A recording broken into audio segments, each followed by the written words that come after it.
private jet yang Private jet, iya. Berapa Iya. saudara sharing? kami dari laporan satelit kami itu 300 juta. Noski ini ngirim tagihan yang bilang Rodindo untuk perbaiki mobilnya 111. Kan ini Betul. pembayaran tagihan makan acara Ibu Tita yang sekitar 42.959.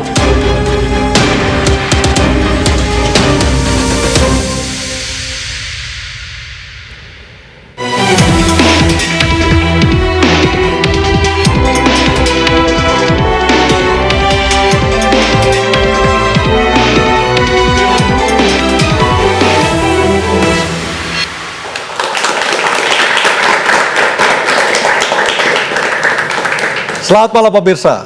Publik terbelalak saat tahu puluhan miliar rupiah hasil korupsi mengalir ke anak cucu Syahril Yassin Limpo. Untuk beli mobil, umroh, kurban, uang bulanan istri, perawatan kecantikan, stem cell, sewa villa, sunat cucu, sampai pesta ulang tahun. Dan saksi-saksi pun buka suara, diperas, diancam, dicopot dari jabatannya, tidak bisa menolak karena adanya relasi kuasa. Pemirsa, korupsi ASEL apakah menggambarkan tingkah pejabat Indonesia?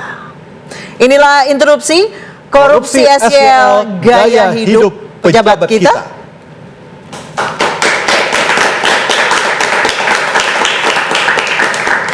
Dan pemirsa, sudah hadir bersama kami Nadia Yovani, sosiolog. Selamat malam Bu Nadia. Malam. Dan di sebelah kanan saya sudah hadir Mas Boyamin Saiman, Koordinator Masyarakat Anti Korupsi Indonesia. Selamat malam Mas Boyamin. Yang selalu konsisten meneriakan kasus-kasus dugaan korupsi yang terjadi di pemerintah dan di swasta. Seperti itu Mas ya? Jadi detektif partikelir. Dan juga sudah bergabung bersama kami Saud Situmorang, pimpinan KPK 2015-2019. Dan pemirsa, kami sebenarnya sudah mengundang kuasa hukum dari Syahril Yassin Limpo, namun saat ini kami masih menunggu ya, Aryo ya. Dan dari Jogja juga sudah bergabung bersama kami Menpora 2013-2014, Mas Roy Suryo. Selamat malam Mas Roy. Selamat malam Mas Aryani, selamat malam Mbak Anissa Dasuki. Selamat malam Mas Roy. Selamat malam Pak Saud. Pak Saud, oke, Pak Saud juga sudah bergabung rupanya. Selamat malam Pak Saud. Selamat malam. Baik, pemirsa, sebelum kita mulai bincang-bincang malam hari ini, puluhan miliar rupiah dugaan pemerasan SYL disebut bukan cuma dinikmati oleh SYL, tapi dari mulai istri, anak, sampai cucu. Dan bahkan SYL pun menitipkan penyanyi Nayunda Nabila sebagai pegawai honorer Kementerian Pertanian.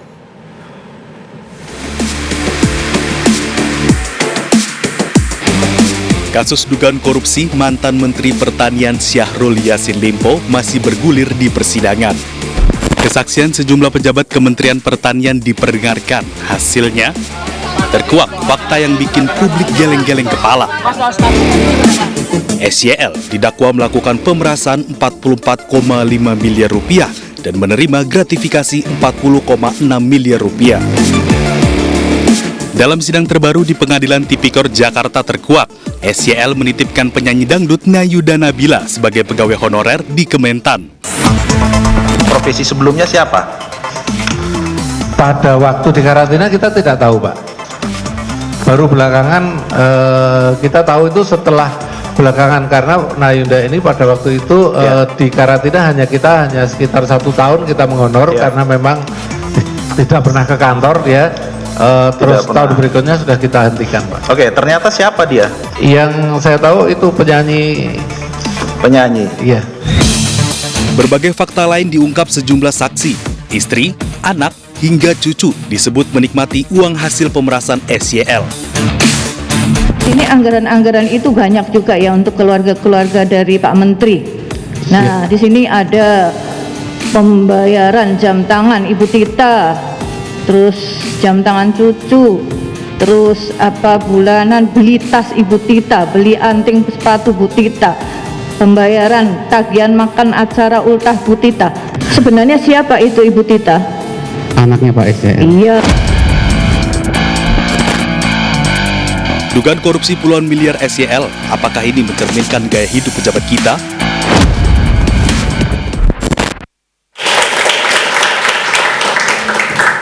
Pemirsa, di program ini silakan adu gagasan, silakan berdebat. Kalau dipotong jangan baper karena ini adalah interupsi.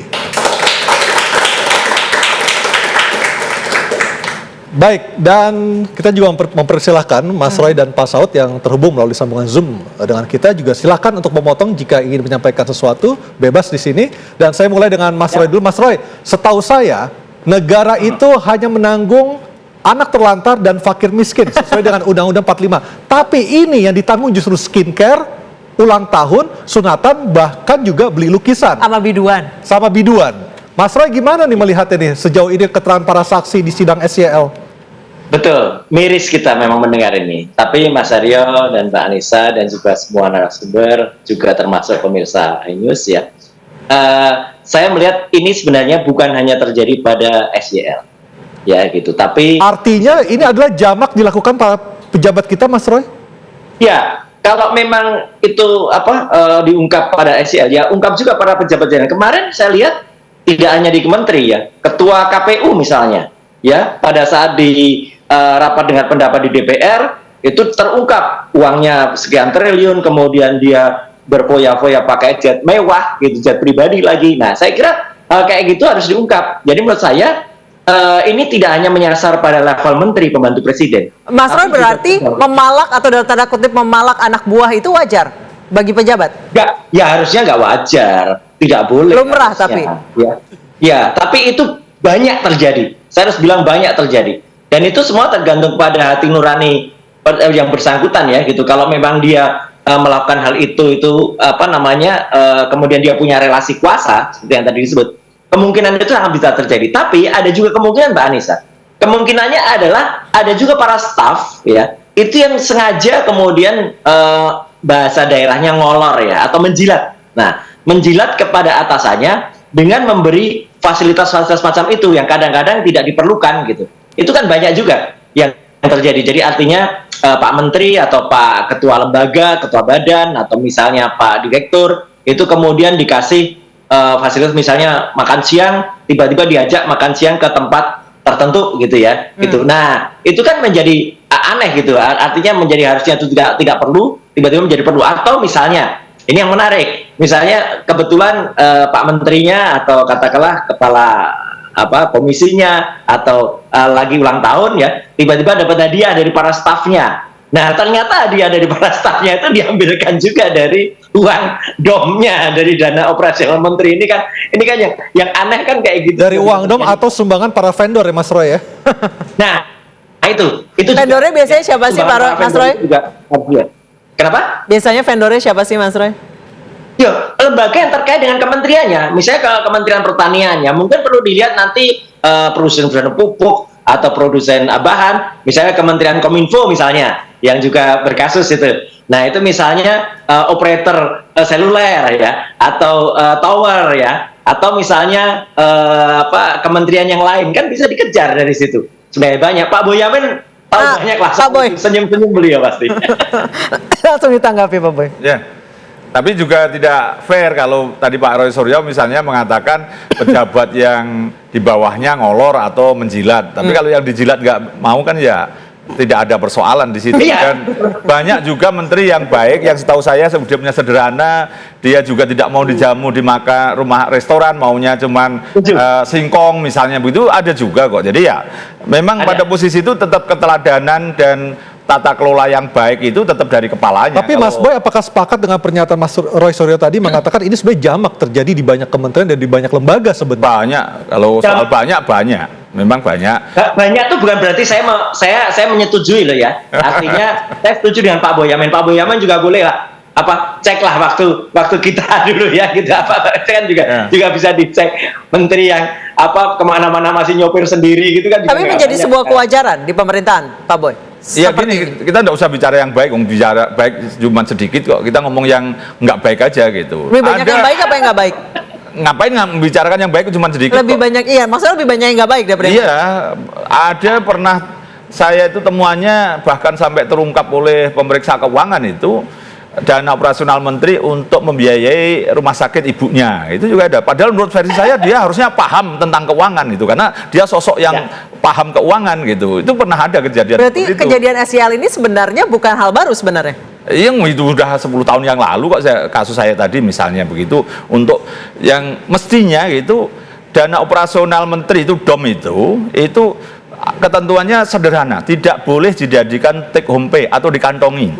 Nah, bolehnya untuk operasional penunjang, misalnya boleh diberikan ke tokoh masyarakat untuk menghindari ada tawuran, karena tokoh masyarakat ini bisa mengamankan daerahnya. Mungkin gitu. skincare juga dianggap penunjang. Yang take home pay aja nggak boleh, masuk kantong diri udah boleh, masa skincare gitu kan. Dan saya kadang-kadang ini Pak SYL perlu saya komentari dikit, mungkin nampak kurang percaya diri gitu, karena beli mic aja yang harga 25 juta, berarti dia sadar suaranya jelek, jadi perlu mic yang bagus gitu. Mas Roy sendiri mengenal sosok SYL secara pribadi, Mas Roy? Ya, saya sih kenal udah lama ya, gitu. Artinya saya kenal memang sudah setelah jadi Bupati Goa, waktu itu kan beliau sempat gubernur. Memang, ini terus terang aja, ketika menjadi gubernur tuh saya kebetulan waktu itu Pak Menteri, itu pernah diajak, pernah diundang ada acara, kemudian mampir ke istana yang dijadikan rumahnya. Itu saya agak kaget terus terang waktu itu, Pak Boyamin juga dan Mas Adli ya.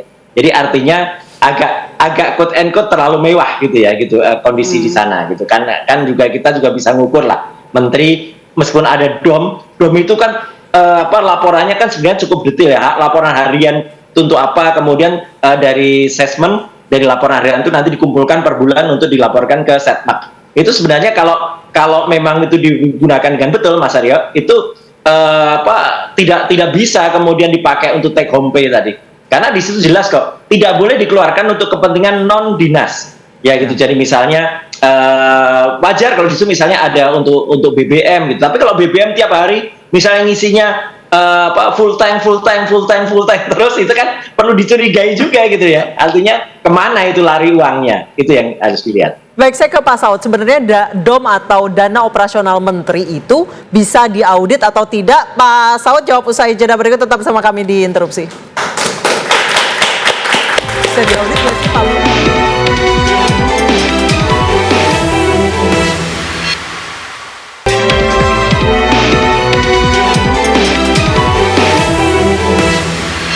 Siap. Karena Alinoski ini ngirim tagihan yang bilang Rodindo untuk perbaiki mobilnya 111. Siap. Kan ini betul. Bukti dari dari bengkelnya Dr. Garage. Betul. Kemudian Bapak kirim langsung melalui bank ini kepada Aliandri 111 yang tadi Bapak beritahu. Siap. Ya. Ini tidak termasuk di sini, di tabel ini. Siap. Yang tabel Bapak catat ini kan uang pribadi Bapak bilang tadi. Siap. Sama dengan 200 juta untuk renovasi kamarnya Pak Dindo. Oke. Ini tapi tabel yang sebelah kanan ini, yang kuning ini betul semua. Itu yang catatan dari Raden Kiki itu. Yang titik 464, bahkan bisa lebih karena kartu kredit nggak masuk di sini. Betul. Kalau saya lihat tadi. Cukup? Itu aja yang bisa Bapak sampaikan nggak?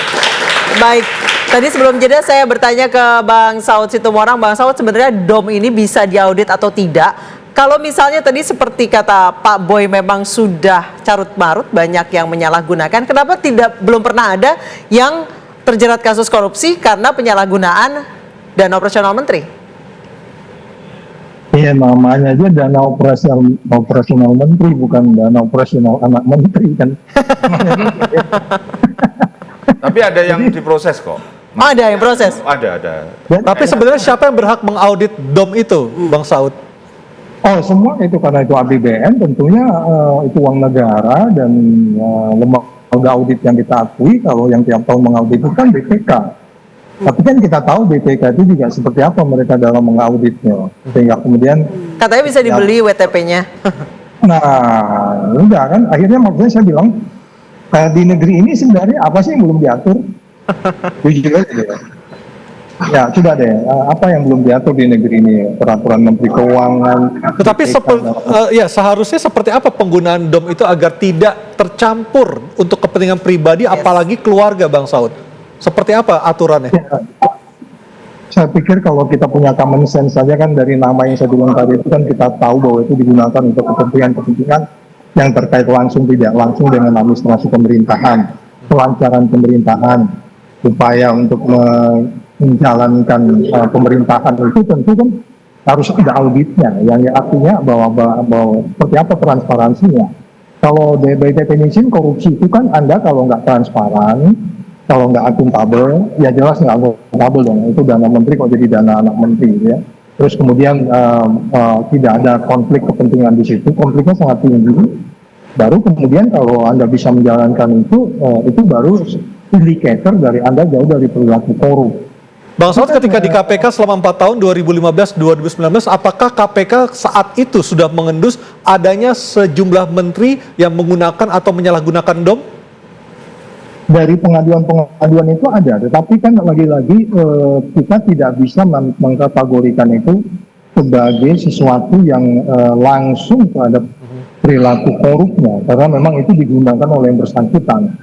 Sehingga kita tidak bisa masuk dalam posisi penindakan. Ada beberapa, tetapi kalau kita bilang memang itu dialokasikan untuk bersangkutan, tetapi kemudian dia hanya jauh dari pertanggungjawaban yang kita katakan transparan yang dilakukan oleh lembaga audit yang kita akui misalnya,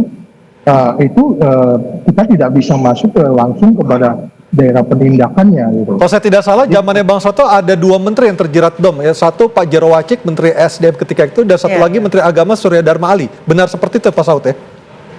Ya, jadi itu penggunaannya itu yang tidak langsung pada fungsinya kan. Ya. Sehingga kemudian kalau kita tanyakan seperti apa sebenarnya itu dikeluarkan atau digunakan, kemudian bagaimana BPK itu menemukannya, kemudian temuan itu diserahkan ke kita.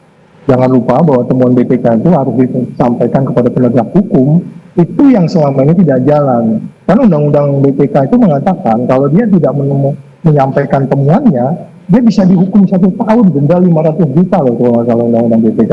Tapi kan temuan-temuan itu tidak dijalankan, terakhirnya selesai begitu aja. Sehingga DOM itu dianggapnya sesuatu yang lumrah kalau digunakan di luar dari penggunaannya dia. Baik. Ini yang maksud saya, kita mengatakan bahwa bukan tidak ada yang mengaturnya sebenarnya gitu. Baik, sebelum kita lanjutkan, kita lihat sebenarnya seperti apa aliran dana Syahrul Yassin Limpo dari Kementan ke anak, cucu, istri hingga biduan. Inilah aliran dana dari SCL yang terungkap di persidangan dari keterangan sejumlah saksi. Ada renovasi kamar 200 juta, aksesoris mobil 111 juta. 111 juta. Pesta ulang tahun anak, sunatan cucu, kemudian umrah, pemerasan 44,5 miliar rupiah dan gratifikasi 40,6 miliar rupiah. Bayaran tagihan kartu kredit 215 juta, pemeliharaan apartemen 300 juta, pendaftaran bacalek Nasdem 860 juta, cicilan Alphard 43 juta per bulan, umroh 1,8 miliar 1 RT kayaknya, biduan 100 juta, kado undangan dan emas 388 juta, beli lukisan 200 juta, kurban 1,6 miliar rupiah, THR anggota Dewan 750 juta. Oh ini istrinya, perawatan istri 50 juta, uang bulanan 25 sampai 30 juta per bulan. Wow. Dan ini untuk anak dari SCL yang juga sekarang menjadi anggota DPR, ada beli mobil 500 juta, beli sound system 21 juta. Ya, itu adalah aliran dana dari SCL ke anak hingga istri dan cucunya yang terungkap dari sejumlah saksi yang dihadirkan di pengadilan Tipekor yang sampai hari Senin malam masih terus memberikan kesaksiannya dan membuat publik tercengang. Baik, saya ke Mbak Nadia. Mbak Nadia, ini dilihat dari fakta-fakta persidangan bahwa karena relasi kuasa, memeras atasan, tidak mungkin atasan memeras bawahan, tidak mungkin bawahannya ini keluar dari kantong sendiri, pasti tekan lagi yang bawahnya. Apa itu memang sering terjadi di Indonesia dan apakah memang masalah relasi kuasa itu yang menjadi masalah di pemerintahan? Kalau kekuasaan itu pasti enak ya. Kita ngomong kekuasaan tuh nggak enak, kekuasaan tuh enak. Dan sebenarnya setiap kita punya kekuasaan. Even kita bangun pagi, kita mau bangun pagi atau enggak itu kuasa di situ. Tapi sebenarnya untuk kasus sel ini yang saya lihat kenapa dia tinggi, sektornya tuh perlu dilihat, sektornya pertanian. BPS saja sudah bilang bahwa sektor tenaga kerja paling tinggi di atas itu pertanian. Jadi alokasinya besar. Berarti orang yang akan menerima manfaat dari dia itu banyak. Seharusnya. Seharusnya. Tapi kenyataannya kan enggak. Nah, skala nasional ini, kerugian yang bikin publik marah itu adalah mereka kan kerja keras untuk bayar pajak ya. Pajak itu artinya dipergunakan dengan baik. Artinya ada alokasi untuk Kementerian Pertanian itu sendiri, dan yang menerima manfaat bukan cuma satu orang seperti ini, tapi banyak orang, nggak cuma satu kementerian. Petani pun penting menerima manfaat itu.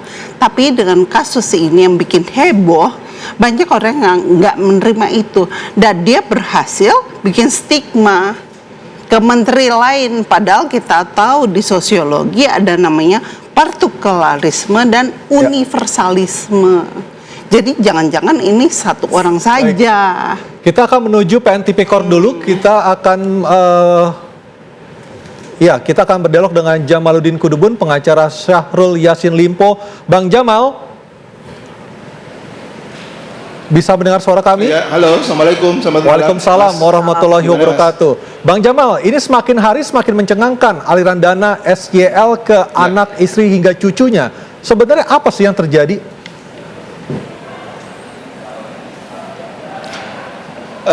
Yang perlu harus kita luruskan bersama adalah yang pertama, di tahun-tahun 2019, 2020, 2021, dan 2022 itu Indonesia tidak sedang baik-baik saja. Itu pertama. Kenapa tidak baik-baiknya, Bang? Kemudian yang kedua, bahwa ya karena COVID ketika itu, COVID-19 yang kemudian membatasi ruang gerak setiap orang, bahkan juga kementerian dalam kaitan dengan pelaksanaan dan pelayanan publik ketika itu. Sementara Kementerian Pertanian mesti punya tanggung jawab untuk menjaga 287 juta jiwa masyarakat Indonesia yang perutnya itu tidak boleh kelaparan. Karena kalau sampai kelaparan, itu bisa terjadi sesuatu yang membahayakan negara. Yang menjadi persoalan kita tahu itu ketika termasuk salah satu stabilitas yang harus kita jaga dari sisi keamanan negara. Tapi ini kemudian yang berikut bahwa terkait dengan kumpul-kumpul duit yang sudah mengemuka di persidangan, itu tidak bisa kita sengkali bahwa itu ada, benar. Bukan alasan. Akan tetapi yang harus menjadi catatan kita bersama adalah bahwa Mas Jamal, yang kumpul-kumpul itu adalah untuk kumpul-kumpul, maksudnya kumpul-kumpul itu untuk apa? Supaya masyarakat senang atau skincarean supaya masyarakat senang? Kumpul-kumpul dari eselon 1 itu betul. Itu dalam rangka kegiatan kelancaran kegiatan Kementerian Pertanian Republik Indonesia yang ketika itu dilakukan oleh semua eselon 1 bersama dengan Pak Menteri ke berbagai daerah. Tapi apa pembelaan ini yang Anda harus ketika clear dulu seorang di situ, menteri justru sehingga jangan sampai dan ada uangnya opini dipakai yang untuk seolah-olah anak liar Bang Jamal? berkembang bahwa kumpul-kumpul uang itu adalah untuk kepentingan Pak SYL. Sebenarnya buat kepentingan siapa itu, Bang? Harus untuk partinya, dipahami bahwa untuk kumpul-kumpulnya eselon 1 gitu, pestanya eselon 1 pada saat Covid gitu? Ya betul, karena mereka mesti harus berangkat ke Papua, harus berangkat ke Maluku, harus ke Aceh, harus ke Sumatera, dan ketika itu kan transportasi kita kan nggak bisa kemana-mana, makanya harus sewa pesawat, private jet, sewa helikopter. Terus kemudian ada juga yang mengemuka terkait dengan kurban, terkait juga pembagian sembako. Itu kan juga perintah Bapak Presiden itu dalam kaitan dengan bagaimana kurbannya itu atas nama Kementerian Pertanian atau atas nama Syahrul Yassin Limpo? Oh iya dong. Atas nama Syahrul Yassin Limpo. Atas nama tapi dari uang Kementerian Pertanian. Oh enggak, bukan. Atas nama Kementerian Pertanian Republik Indonesia. Oke. Mana bisa korban atas nama lembaga? Korban itu orang, Pak Jamal. Seluruh publik Indonesia juga sudah menonton dan mengetahui bahwa yang mengemuka di persidangan itu adalah seperti itu adanya. Oke, kemudian beli mobil anak, cicilan kartu kredit, stem cell, skincare. Harusnya mobilnya ada tulisannya Kementerian Pertanian itu. Jadi begini, itu bukan beli mobil anak, itu dipinjamkan kepada anak. Bukan beli. Sampai sekarang sudah dibayar? Nah, ini yang kadang ya udahlah. Kita kan sama-sama. Halo? Iya. Kalau skincare itu gimana? Pinjam ke anak buah atau bagaimana, Pak? Oh enggak, bukan. Jadi yang namanya skincare itu dibayar oleh anaknya. Tapi? Itu cash and carry. Clear itu. Tapi kemudian ada pihak tertentu yang merembes kembali. Pak Jamal. Nah, itu yang juga sudah mengemuka di persidangan. Siapa yang merembes kembali itu? Pak Jamal, siapa yang ini kan meminta terungkap itu? di persidangan. Nah, itu yang kemudian justru bantahan-bantahan ini kan tidak pernah ada. Sehingga kita tidak bisa mengkonfirmasi bantahan Pak Jamaludin ini apakah benar dalam persidangan. Bahwa misalnya skincare untuk sunatan anak segala macam itu kan jelas sudah kelihatan di situ, Pak Jamal. Yang ikut sidang kan saya, Mas. Ya? Ya. Kenapa itu? Yang misalnya untuk sunatan anak itu biayanya dari mana? Untuk korban tadi kan itu bukan untuk kementerian, mana ada korban lembaga, korban itu orang, Pak Jamal.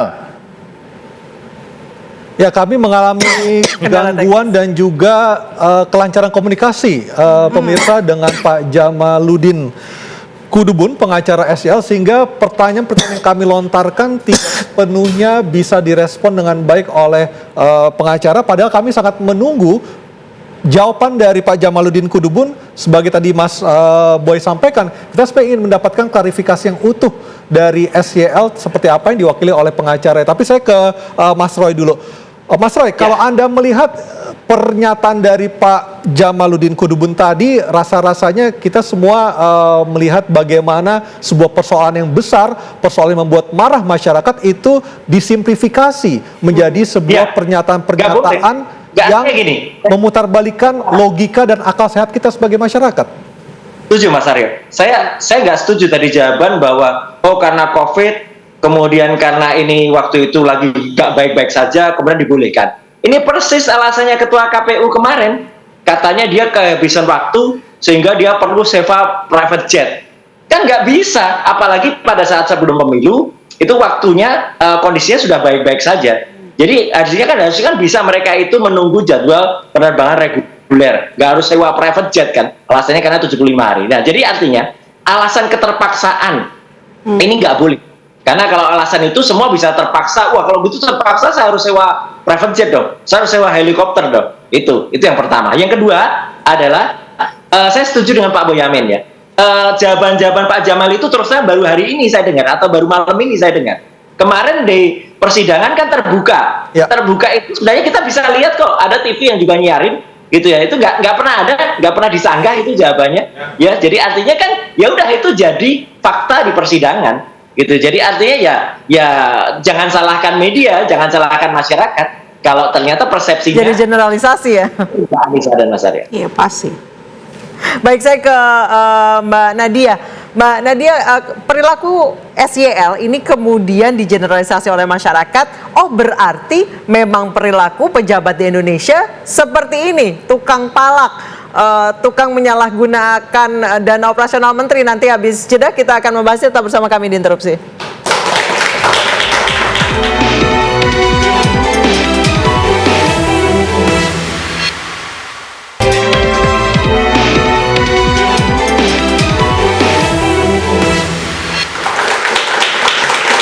Ya, kami masih terus memperbaiki komunikasi dengan Bang Jamaludin Kudubun, pengacara Syahrul Yassin Limpo yang sempat terganggu tadi dan tiba-tiba saja putus. Dan kita akan terus berusaha untuk mewawancari beliau untuk melihat seperti apa sebenarnya pembelaan dari SYL terhadap sejumlah fakta yang sangat-sangat mencengangkan dan merusak rasa keadilan bagi masyarakat. Nah, terkait dengan itu Mbak Nadia, Syahrul Yassin Limpo ini meniti karir sejak dari lurah, camat, bupati, wakil gubernur 2 periode. Kemudian kejadian ini buat masyarakat jadi mengeneralisasi bahwa hampir semua pejabat seperti itu. Tadi Mas Boy juga mengiyakan, ngapain ngomongin yang benar, orang sedikit. Nah, apa yang menyebabkan perilaku itu terjadi di pejabat-pejabat Indonesia? Pertama saya harus bersyukur dulu bahwa berhasil ke sidang tipikor. Itu dulu ya, artinya ranahnya udah pindah nih, nggak di Kementan lagi. Jadi apa yang disampaikan sama Mas Boy, bukti-bukti yang diperlukan, gitu ya. Jadi saya harus sistem memang bisa mendetek bahwa dia harus ke sidang. Tapi yang saya sayangkan adalah mungkin di Kementan ini akhirnya kan tersorot. Tersorot, apalagi jabatannya dari bawah sampai dengan atas. Nah, sebenarnya dari bawah sampai atas itu Berarti tidak bisa menyalahkan masyarakat juga ketika mengeneralisasi dengan pejabat lain. Iya, silakan saja. Tapi yang penting terminologinya tuh loh. Kalau apakah palak itu pas? Kalau di akademis bukan palak, jadi apa? Yang pas itu palak itu kayaknya kalau skala 0 sampai dengan 10, dia tuh di 8 atau 9 gitu. Mungkin cari terminologi yang pas di 5, 4, 6, 7 gitu. Palak tuh kesannya wah dia habis gitu kan, ambil semuanya. Padahal kalau kita ngomong sidang, ya udah pastilah dengan bukti-bukti ini ya pasti nggak mungkin nggak salah, pasti salah. Tapi hukumannya itu menjadi penting. Baik, saya ke Bang Saud dulu. Bang Saud Situmorang masih bersama kami melalui sambungan Zoom. Bang Saud, ketika Bang Saud menjadi pimpinan KPK 2015-2019, apakah Bang Saud juga sudah memonitor sepak terjang SYL yang ketika itu masih menjabat sebagai Gubernur Sulawesi Selatan? Seingat saya pernah berkunjung ke sana ya. Ke daerah itu dalam program pencegahan waktu itu, dan saya background checknya dia tuh pernah aktif di kegiatan kemahasiswaan, itu arahnya kayak gentle gitu lah ya, cinta alam dan seterusnya. Artinya tidak ada indikasi untuk melakukan penyimpangan jabatan, penyimpangan anggaran? Kita nggak bisa mengatakan tidak karena kita nggak menemukan, tapi kan orang nggak bisa tiba-tiba orang jadi jahat kan. Ada juga orang tiba-tiba, demikian juga nggak bisa juga orang tiba-tiba jadi baik gitu. Kita bisa berdebat beberapa hari tentang teori itu, tapi kan ini kita bicara pengadilan, tapi kita nggak bisa mengadili dia juga di forum ini. Tapi kita bisa menganalisis, analisis tidak salah. Jadi approach-nya itu apakah analisis secara keseluruhan sistem di negeri kita, atau approach-nya juga kepribadiannya yang bersangkutan. Saya sih tidak pernah ingat apakah ada laporan yang masuk tentang yang bersangkutan 8.000 surat itu. Tapi kita 8.000 surat per tahun masuk ya.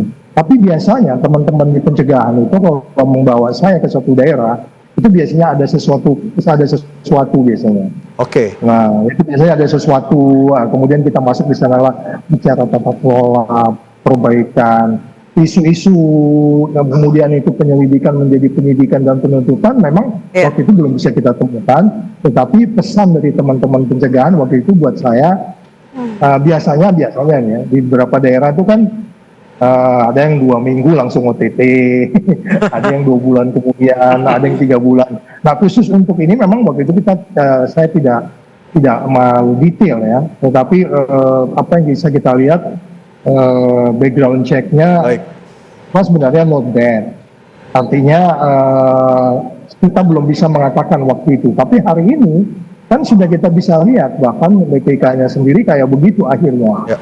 Jadi tidak hanya dia merusak dirinya sendiri, tapi juga merusak sistem keseluruhan. Yang ini menurut saya agak sulit kita mengembalikannya. Oke, kita sudah terhubung kembali dengan Bang Jamaluddin Kudubun, kuasa hukum dari SYL. Bang Jamal, bisa mendengar suara kami dengan jelas? Ya. Oke, Bang Jamal, pertanyaan saya adalah, sangat jelas. Publik marah dengan sidang dengan SYL dan keluarganya. Kenapa? Karena publik begitu kaget melihat bagaimana cara SYL mengumpulkan dan juga memeras bawahannya untuk kepentingan SYL dan keluarganya. Apa pembelaan Anda?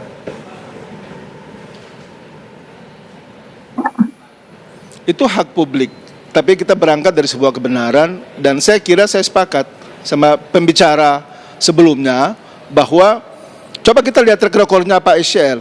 Apakah beliau kurang lebih 30 tahun menjadi pejabat itu ada mentalitas seperti itu atau tidak? Ada mensrea yang pernah terlintas, yang pernah kemudian dia bisa mengemuka, yang kemudian bisa kita jadikan sebagai suatu penghakiman Artinya untuk Anda beliau dan membantah keluarganya. semua Saya keterangan kira dari para saksi kita jauh yang dari di pengadilan. nilai itu Seperti itu, sebenarnya. Bang? Yes, benar. Seluruhnya Anda bantah? Itu poinnya. Kemudian ada hal yang lain yang juga mesti harus kita sama-sama ketahui adalah bahwa kita lihat dalam kurun waktu 2019, 2020, 2021 pangan Indonesia itu seperti apa? Ada harga beras yang naik atau enggak? Ada bawang naik atau enggak? Ada hortikultura yang naik atau enggak? Perut masyarakat Indonesia kemudian ketika itu jadi masalah atau tidak? Apa Kalau dibandingkan dengan relevansinya, hari Pak ini. Jamaludin? Dan itu adalah kerja keras, itu adalah kerja cerdas dari semua Kementerian Pertanian ketika Kerja keras, kerja cerdas, tapi kemudian banyak hal penyimpangan bagaimana Pak Jamaludin? Ini yang terakhir, ini yang Loh, pertanyaan Mas, tentang cucunya yang gini, jadi gini. tenaga ahli Oke, dengan gaji itu 10 adalah juta ini pendapat gimana Anda. ini? Satu aja pertanyaan saya, ini berita terakhir, cucu Pak Menteri gimana? jadi tenaga ahli dengan gaji 10 juta. Apa yang dikerjakan dia, Pak?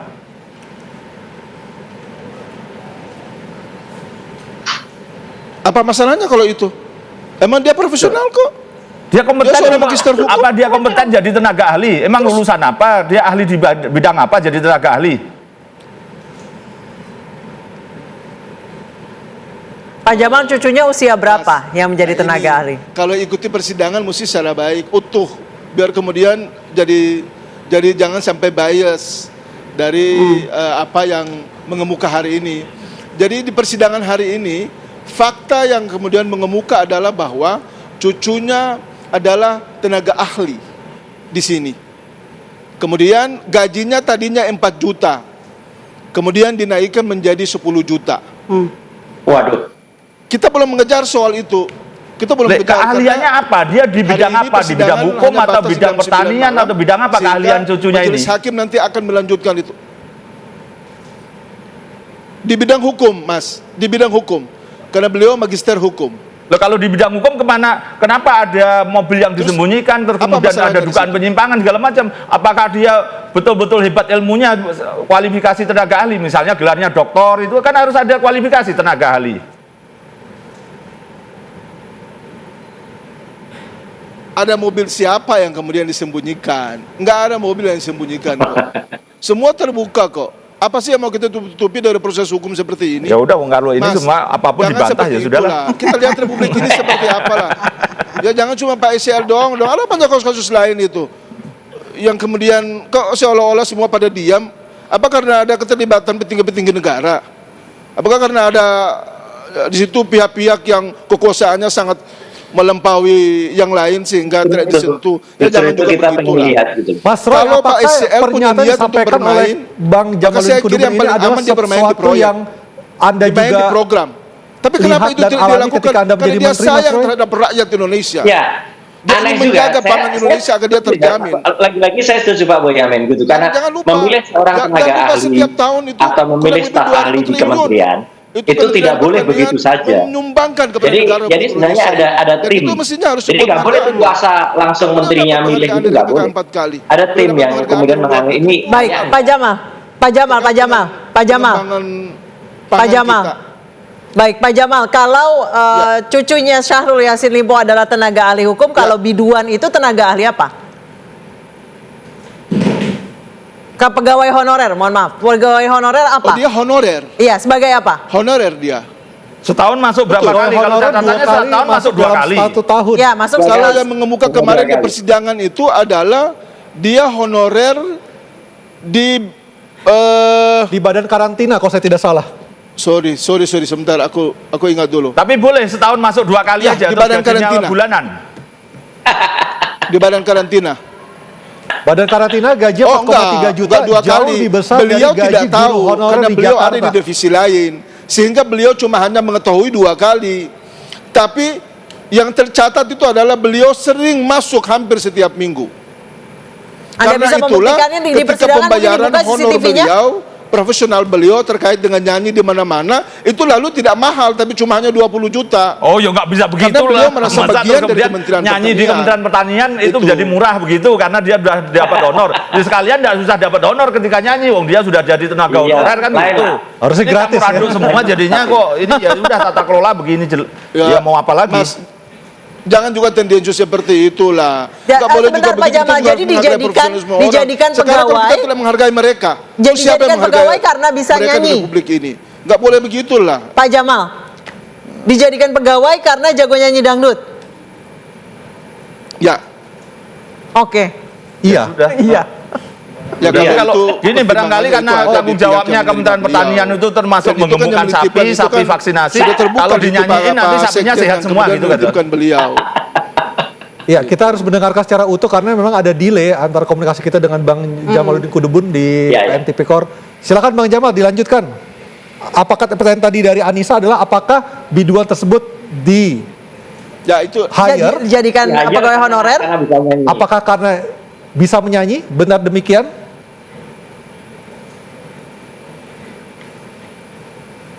kalau itu yang mengemuka itu adalah Pak Sekjen yang menitipkan, Pak Kasdi yang menitipkan beliau untuk menjadi tenaga honorer di situ. Pak Sekjen diperintah oleh Pak SYL kan? Yang dapat kami inisiatif jelaskan Pak kepada Sekjen dong? semua publik Indonesia bahwa beliau itu hampir setiap saat masuk kantor. Cuma karena berada di divisi yang lain, sehingga kemudian tidak terpantau. Jadi seolah-olah yang mengemuka cuma hanya 2 kali beliau hadir. Nah itu yang kemudian nggak benar. Di divisi yang lain, divisi Yang benar apa itu Pak adalah Jamal? beliau selalu hadir. Bahkan dalam berbagai kesempatan juga ada kegiatan-kegiatan juga. Ya silakan. Divisi apa Pak? Ya beliau hadir di situ. Hadir itu misalnya pakai fingerprint kan ada di sana. Kenapa itu apa kemudian ya, disebut setahun 2 kali? Karena fingerprintnya nggak ada, gitu loh. Masuknya jam berapa sampai jam berapa? Enggak seperti itu, Mas. Enggak seperti itu. Enggak. Ya Keliru data itu, fingerprintnya kan kalau bisa itu. dicek toh. Keliru. Bawa aja ke pengadilan Beliau bahwa selalu memang masuk. dia tiap hari masuk. Saya yakin nggak ada itu. Ya memang benar yang setahun 2 kali itu aja. Ya, Nah, itu. ini Mas Boy, Itu yang kalau nanti saya akan kami lihat, bawa, Mas. saya lihat Itu yang ya, nanti akan kami ini bawa. bisa jadi Pak Itu Sil yang nanti ini akan kami bawa. the right man, not on the right place. Artinya tidak ada meritokrasi. Iya, Jadi semuanya titipan seperti iya. Jadi dia ada meritokrasi itu ada, kalau tapi itu nggak dia menurut jalankan, kami, ya. jangan-jangan. Bagaimana Gimana, Bang Pak Jamal? Bareng. Saya kira termasuk salah satu menteri yang punya prestasi mulai dari lurah, camat, sekda, bupati, wakil gubernur, dan gubernur 2 periode. Kemudian punya prestasi yang luar biasa di Republik Indonesia adalah salah satunya adalah beliau.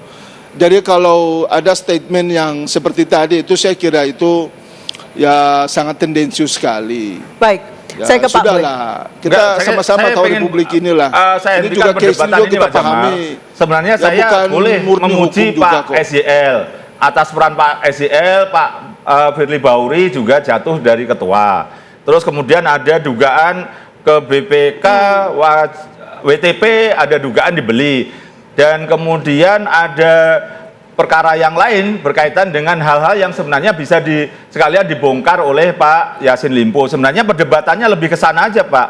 Jadi apapun kira-kira proses yang dilakukan oleh Pak SYL ini masyarakat sudah tahu. Banyak hal-hal yang tidak pas. Sudah minimal begitu aja. Maka jadilah pahlawan begitu, bongkar semua urusan terkait dengan KPK, bongkar semua dengan urusan BPK, bongkar juga dengan dugaan kira-kira yang pernah saya laporkan itu kan proyek-proyek di Kementerian Pertanian. Siapa yang mengatur dan memakannya? Misalnya tentang AirTag untuk vaksinasi sapi. Terus kemudian juga tentang rekomendasi impor ataupun ekspor komoditas terutama buah masuk ke dalam negeri. Ada dugaan oknum yang titip harga. Sekalian bongkar itu aja Pak Jamaluddin. Mas sekalian jadi justice kolaborator ya. Berbantah-bantahan yang BPK ini. tadi saya setuju Pak Boyamin, kan ketua BPK-nya kan juga Itu kena sudah kan mulai ketika. mengemuka di Jadi persidangan. menurut saya ini harus dibongkar. Oke, kita dengarkan dulu Mas Roy dari Hampir Pak semua dirjen yang Jamaluddin. berkaitan dengan itu telah menyampaikan bahwa Pak SYL tidak pernah ikut cawe-cawe terkait dengan program di setiap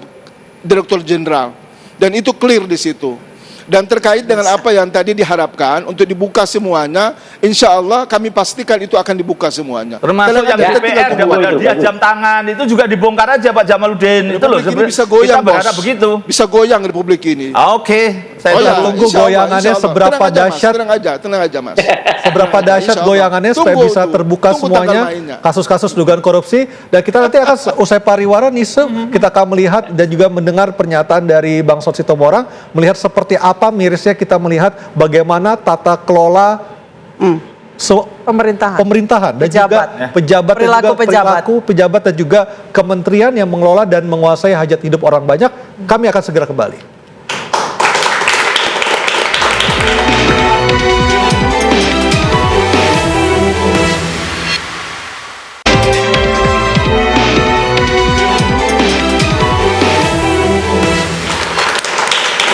Ya, saya langsung ke Bang Saud. Bang Saud, ketika periode pertama pemerintahan Pak Jokowi dengan Pak JK ketika itu, dalam memilih menteri, Pak Jokowi dan Pak JK ketika itu melibatkan KPK untuk melihat bagaimana integritas dan juga track record dari calon menteri yang akan diangkat. Tetapi di pemerintahan kedua tidak lagi melibatkan KPK. Apakah ini menjadi buah dari kebijakan Presiden tidak melibatkan KPK ketika men-screening siapa-siapa saja yang akan diangkat menjadi menteri, Bang Saud?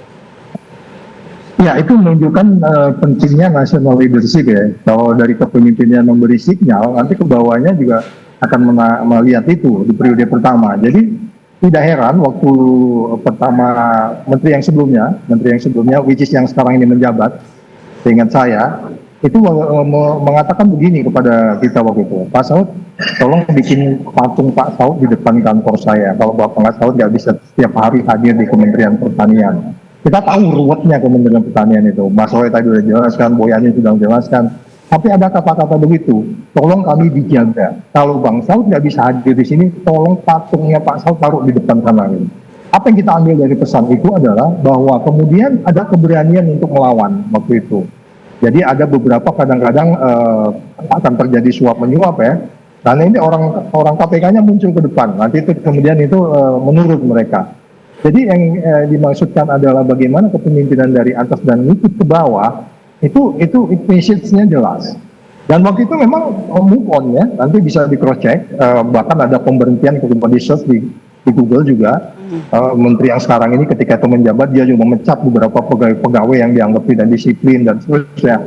Kadang ada keberanian dia, karena kita menjaga. Tadi disampaikan oleh lawyernya bahwa orang baik, kami selalu berpikiran memang kita harus menjaga orang baik untuk tetap baik. Karena pejabatan itu enak, tadi disebutkan oleh Ibu juga ya, jabatan itu enak, uang itu nikmat, orang cenderung lupa. Itulah sebabnya makanya pencegahan itu menjadi penting, tapi ketika pencegahan itu gagal, ya kita harus melakukan penindakan. Menjadi ruwet ketika kemudian badan audit juga cawe-cawe di situ.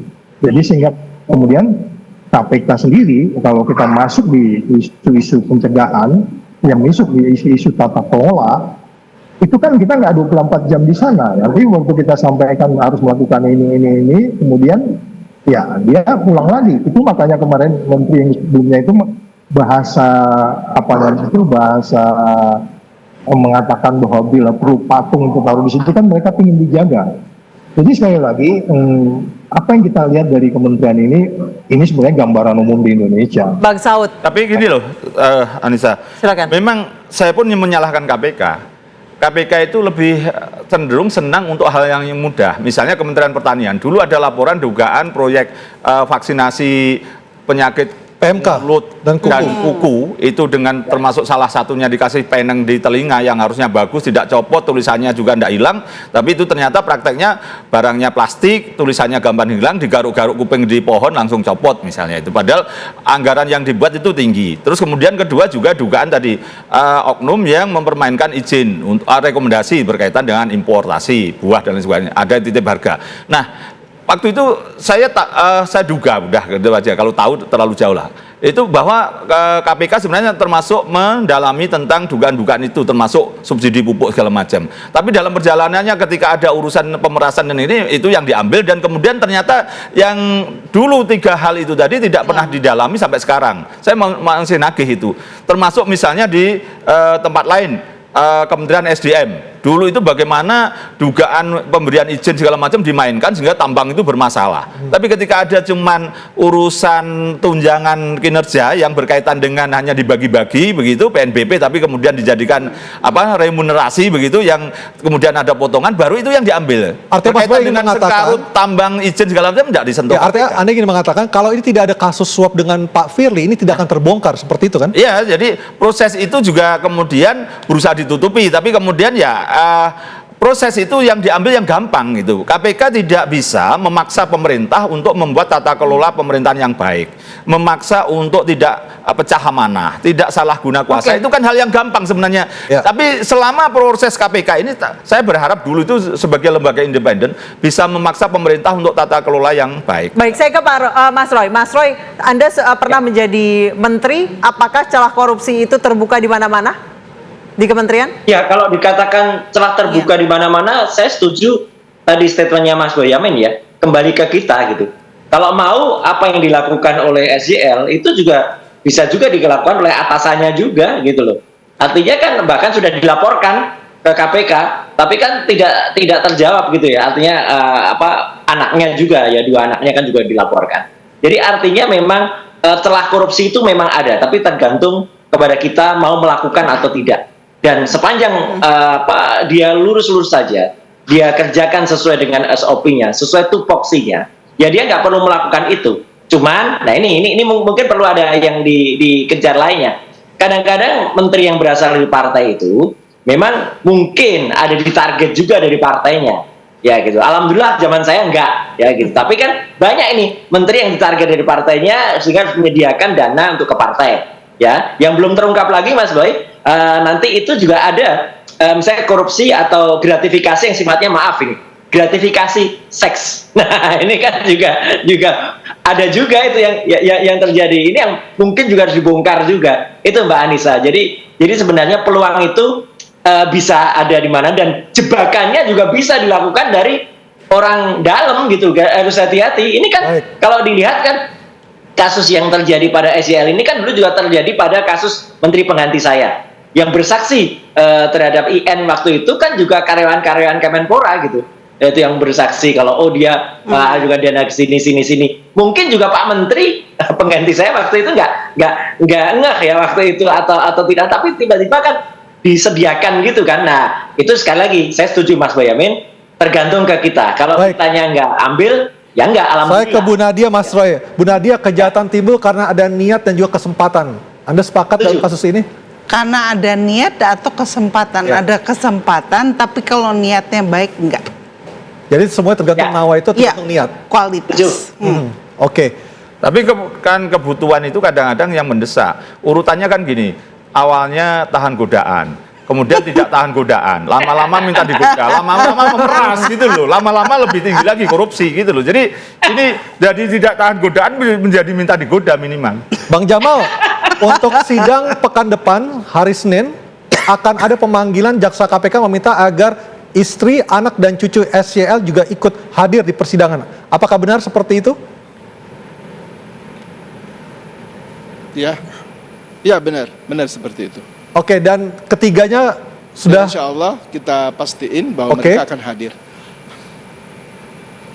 Oke, ketiganya confirm akan hadir pada persidangan hari Senin mendatang, seperti itu ya Bang Jamal ya? Nantinya. Oke. Ya, betul sekali, betul. Oke. Baik, saya ke Pak Boy. Pak Boy, Pak SJL ini memang merintis karir dari lurah, camat, bupati, wagub, gubernur. Tadi Pak Saud bilang tidak ada orang yang tiba-tiba baik, tidak ada orang yang tiba-tiba jahat. Berarti bisa jadi ini memang sudah terjadi sejak dulu?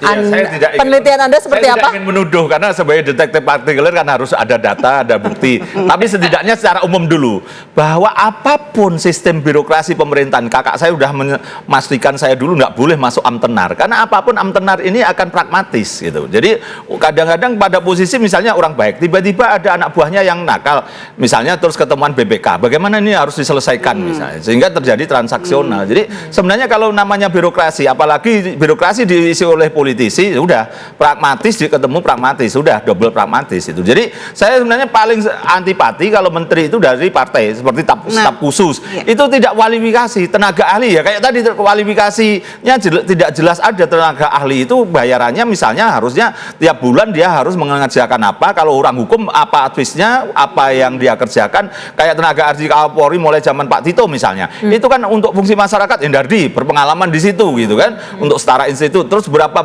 kan orang melihat, oh tenaga ahlinya hebat. Dan ini tiba-tiba cucunya tenaga ahli dunia hukum aja saya nggak ngerti apakah dulu dia komplot apa kuliahnya, nggak tahu. Inilah tata kelola memang yang tidak pernah kita pikirkan untuk perbaikan negara, bahwa negara nanti tidak bubar gara-gara korupsi. Ini tidak ada yang mikir. Baik, kita akan melihat seperti apa persidangan selanjutnya dan juga fakta-fakta apa lagi yang membuat publik terkejut. Kita akan tunggu di persidangan SEL berikutnya. Mas Boy, terima kasih. Terima kasih. Terima kasih.